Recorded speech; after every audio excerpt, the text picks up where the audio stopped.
அனைவருக்கும் வணக்கங்க. இந்த ப்ளவுஸில் ஹார்ம் ஹோல் ரொம்ப டைட்டாக இருக்குங்க. இப்போ இந்த மார்க் பண்ண அளவு நம்ம கீழே வெட்டி தைக்கணுங்க. செஸ்ட் அளவும் அந்த மார்க் பண்ண அளவு நம்ம டைட் பண்ணணுங்க. இப்போ பார்த்தீங்கன்னா இந்த ப்ளவுஸை பிரிக்கிறோம். இந்த ஓவர்லாக்கை வெட்டிட்டுங்க. இந்த ப்ளவுஸை பிரிக்கிறதுக்கு நான் இந்த பிரிக்கிற ஊசி ஒன்று இருக்குது பாருங்கள். இது 10 ரூபா தான். இந்த ஊசி வந்து ரொம்ப யூஸ்ஃபுல்லாக இருக்குங்க பிரிக்கிறதுக்கு. இதை பிரிக்கிறேன். இது வந்து புது ப்ளவுஸ் அப்படின்னா பிரிக்கிறது ரொம்ப கஷ்டங்க. இது வந்து கொஞ்சம் பழைய ப்ளவுஸ் தான், அதனால் ஈஸியாக பிரிச்சிடலாம். இந்த மாதிரி பிடிச்சி இழுக்கிறேன் அப்படின்னா புது ப்ளவுஸில் இந்த மாதிரியெல்லாம் இழுக்க முடியாதுங்க. அந்த நூல் ரொம்ப ஸ்ட்ரென்த்தாக இருக்கும். இந்த மாதிரியெல்லாம் இழுத்தோம்னா ப்ளவுஸ் வந்து டேமேஜ் ஆகிடும்.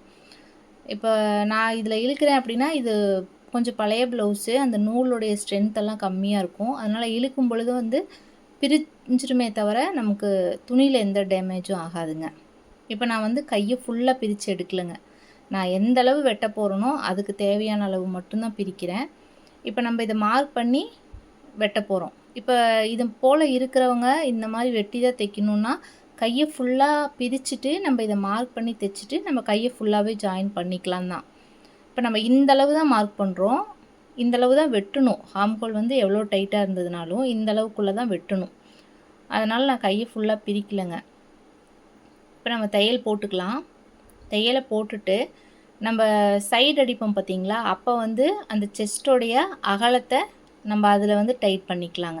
இப்போ இந்த ப்ளவுஸ் வந்து இதுக்கு முன்னாடி இந்த ஆல்ட்ரு பண்ணுறதுக்கு முன்னாடி போட்டிருந்தப்ப இந்த ஹார்ம் ஹோல் டைட்னால் என்ன ப்ராப்ளம்னா கழுத்து வந்து கரெக்டாக உட்காராதுங்க. ஷோல்டர் கழண்டு வந்துட்டே இருக்கும். நம்ம எடுத்து விட்டுட்டே இருக்கிற மாதிரி ஒரு ஃபீல் ஆகும். அந்த ஒரு நிம்மதியாகவே இருக்காது. அந்த ப்ளவுஸ் போடும் பொழுதெல்லாம் கழுத்து லூஸாக இருக்குதுங்கிற மாதிரியே தான் தோணும். ஆனால் அதோட பிரச்சனை என்னென்னா ஹார்ம் ஹோல் டைட்டு தான். இப்போ இந்த ப்ளவுஸ் இந்த ஆல்ட்ரு பண்ணதுக்கப்புறம் நான் போட்டேன். ரொம்ப நீட்டாக இருந்ததுங்க. அது வந்து ஒரு என்ன சொல்கிறது, ரொம்ப அது கரெக்டாக இருந்தது, பர்ஃபெக்டாக இருந்துச்சு. அந்த கழுத்து வந்து கழண்டு வரல, அது கரெக்டாக அது பாட்டுக்கு உட்காந்துக்குச்சு. இதே மாதிரி இந்த ஹார்ம் ஹோல் வந்து டைட்டாகவே இல்லை, அது ரொம்ப நீட் ஃபினிஷிங்காக இருந்தது. இந்த மிஸ்டேக்னால் வந்து இந்த ஹார்ம் ஹோலுடைய டைட்னால், இந்த செஸ்ட்டோட லூஸ்னால் எல்லாமே வந்து ஒரு டிஸ்டர்பாகவே தான் இருந்தது இந்த ப்ளவுஸ் போடும் பொழுதெல்லாம். ரொம்ப நல்ல ப்ளவுஸுங்கிறனால தான் ஆல்ட்ரு பண்ணிடுவோன்னு சொல்லிட்டு, அதுவும் ஃபுல்லாக கையை பிரித்து ஆல்ட்ரு பண்ணுற கூட எனக்கு நேரம் இல்லை. சரி இப்படினாவது ஆல்ட்ரு பண்ணினாவது போடுவோம் அப்படின்னு சொல்லிட்டு தான் வேகமாக ஆல்ட்ரு பண்ணேன். ஆல்ட்ரு பண்ணி போட்டதுக்கப்புறம் நல்ல ஒரு குட் ஃபினிஷிங்காக இருந்துச்சுங்க.